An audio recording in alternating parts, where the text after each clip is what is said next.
¿Consenso general o pacto entre élites? Un diálogo y una decisión de frenar elecciones que ya genera polémica. ¿Luto o normalidad? Lo que significa levantar un país después de una tragedia.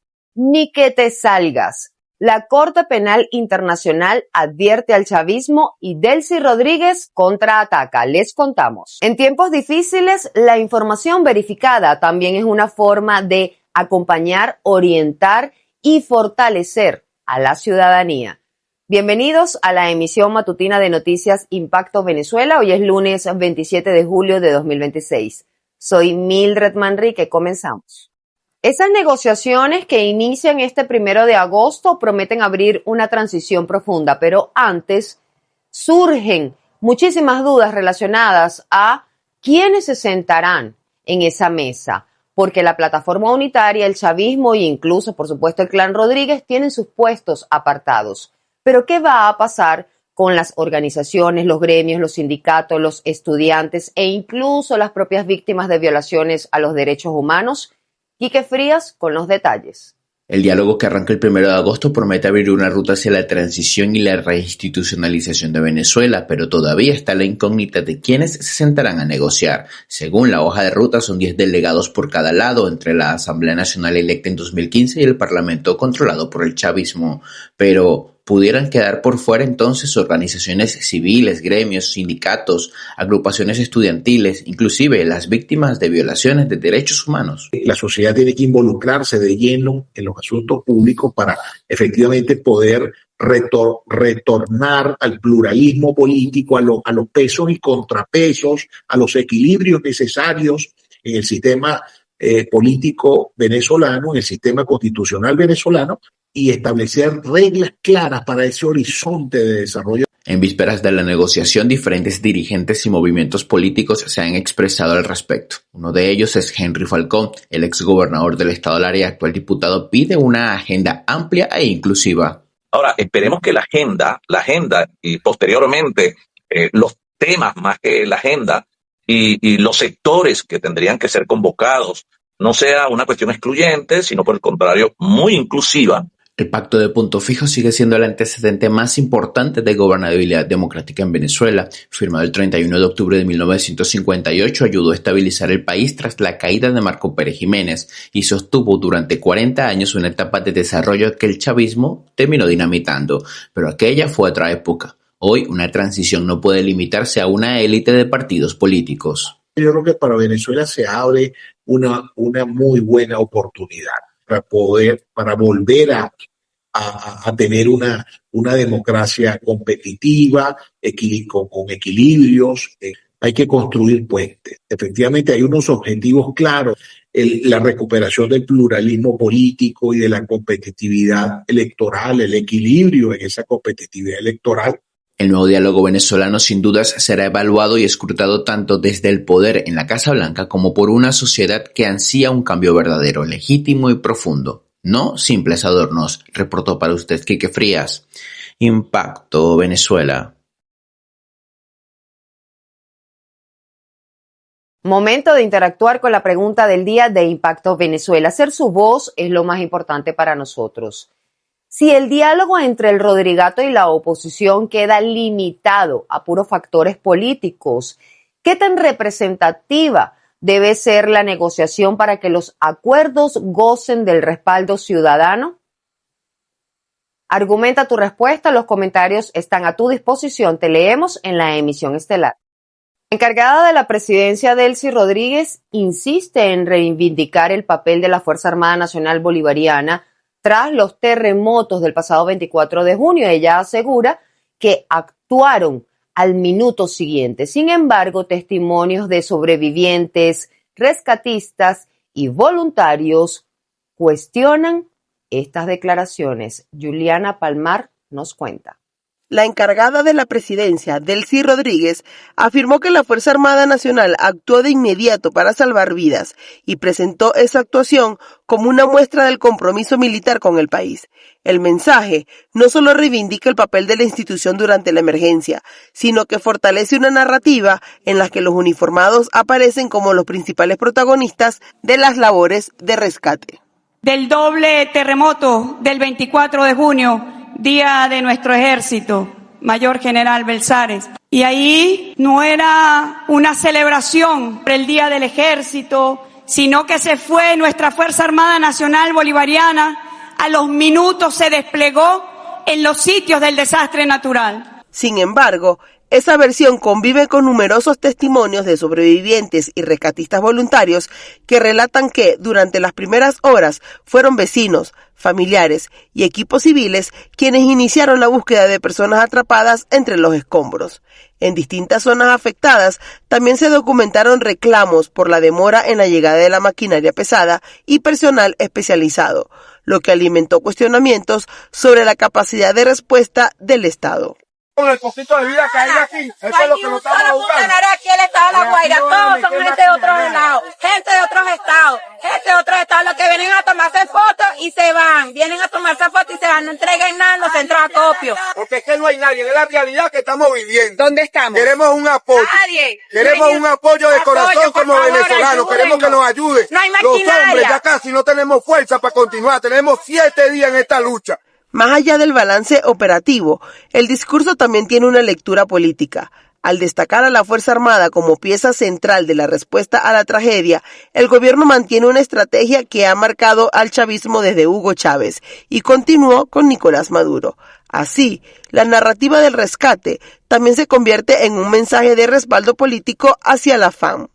Para el régimen era necesario destacar el papel de las Fuerzas Armadas, primero, porque la Fuerza Armada es una Fuerza Armada que es completamente despreciada por la sociedad venezolana. Los venezolanos desprecian a los militares en Venezuela porque consideran que son responsables de mantener en el poder a una caterva de corruptos y narcotraficantes que han utilizado las armas de la República no para la defensa de la sociedad, sino para el sometimiento de la sociedad venezolana en manos de esos comisarios políticos. Entonces era necesario buscar la manera de reivindicar el rol de las Fuerzas Armadas, sobre todo en medio de esta tragedia que ha enlutado a la familia venezolana. Y el segundo, como lo dije anteriormente, para mantener la idea o la imagen de que ellos controlan el estamento militar y es lo que le permite garantizar su permanencia en el poder.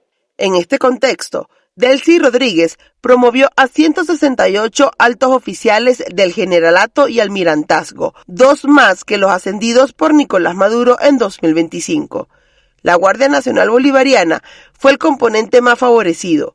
Para analistas, la decisión no solo reorganiza al alto mando militar, sino que reafirma el peso político de la Fuerza Armada como uno de los principales soportes del gobierno.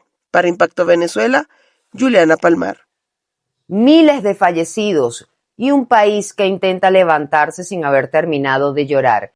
Mientras unos piden detenerse para honrar a las víctimas, otros se ven obligados a recuperar la rutina para sobrevivir. Continuamos con Juan Gutiérrez Gamba. Ha pasado un mes desde los terremotos que sacudieron a Venezuela, pero las secuelas no son iguales para todos.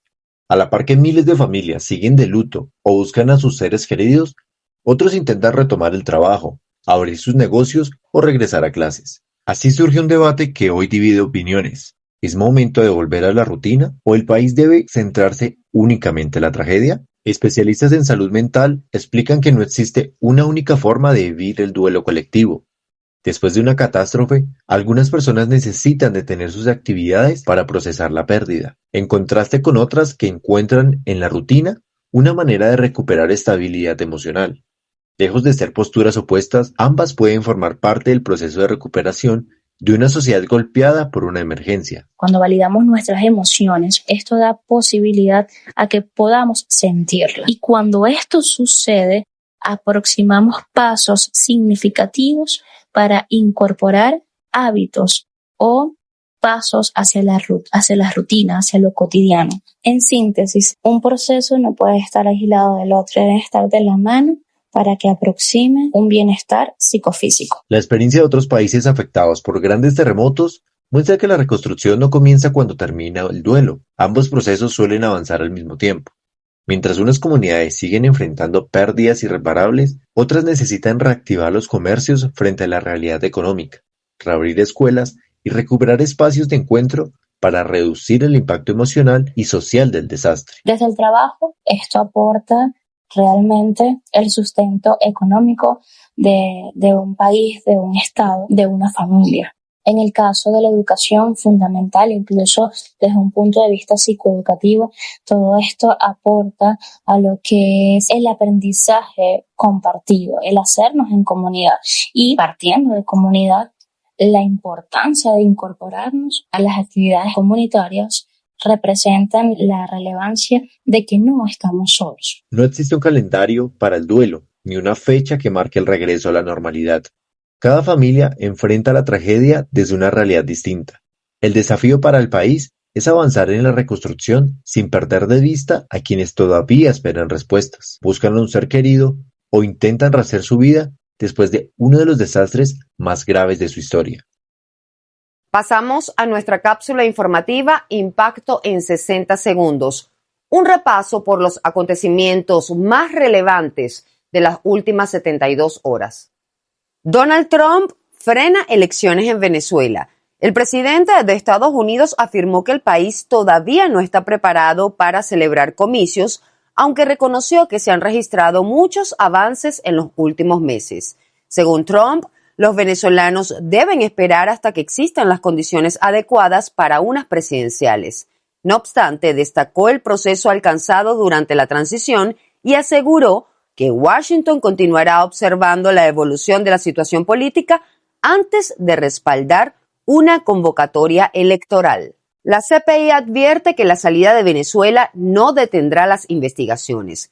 La Corte Penal Internacional respondió al anuncio del chavismo de retirar al país del Estatuto de Roma y recordó que esa decisión no tendrá efectos inmediatos. El tribunal explicó que conforme al artículo 127 de su tratado fundacional, la salida solo será efectiva un año después de que la notificación sea depositada ante la ONU. Y mientras tanto, el Estado venezolano deberá cooperar plenamente con las investigaciones y procedimientos ya abiertos, incluido el caso sobre presuntos crímenes de lesa humanidad que se encuentra en curso. La CPI lamentó la decisión del gobierno a cargo de Delcy Rodríguez, quien sostiene que el Tribunal de la Haya ha acumulado un historial de acciones para agredir al sur global. La Corte Interamericana de Derechos Humanos advirtió que la prisión por motivos políticos en Venezuela continúa siendo una política de Estado y alertó que los terremotos del pasado 24 de junio habrían agravado las condiciones de reclusión, por lo que diferentes ONGs que hacen vida en el país exigen una verificación internacional de las cárceles. María José Prado nos amplía esta información. Personas privadas de la libertad por motivos políticos no son aisladas, sino que hacen parte de una política de Estado. Ese es un mensaje muy fuerte que está en el informe anual 2025. La situación de los presos políticos en Venezuela volvió a la agenda internacional. La Comisión Interamericana de Derechos Humanos realizó un seminario virtual para presentar los hallazgos de su informe anual 2025 sobre el país, con especial énfasis en las condiciones de las personas detenidas por motivos políticos. En la jornada participaron representantes de la Misión Internacional Independiente de Determinación de los Hechos sobre Venezuela, junto a organizaciones de la sociedad civil dedicadas a la defensa de los derechos humanos. Hay un desconocimiento y rechazo absoluto, también esto es parte del patrón, a los estándares y a las normas internacionales, incluso a las decisiones de los organismos internacionales, y también, por último, se consolida definitivamente el uso de todo el aparataje oficial, el aparataje mediático oficial para la consolidación de una narrativa criminalizante, no solamente contra las personas que son detenidas arbitrariamente por fines políticos, sino también contra sus defensores y contra los propios familiares de ellos. En el encuentro participaron representantes de la Misión Internacional Independiente de Determinación de los Hechos sobre Venezuela y organizaciones como Foro Penal, Provea, COFAVIC, CEPAS, Justicia, Encuentro y Perdón y Acceso a la Justicia. Los participantes denunciaron el desconocimiento de los estándares internacionales y cuestionaron el trato que reciben los detenidos y sus familiares. El 24 de junio en Venezuela, como bien lo sabemos, ocurrió un desastre natural, como fue el doblete sísmico, significando una tragedia de grandes proporciones, ocasionando el colapso y daños de múltiples estructuras, traduciéndose en los presos políticos y sus familias una doble tragedia.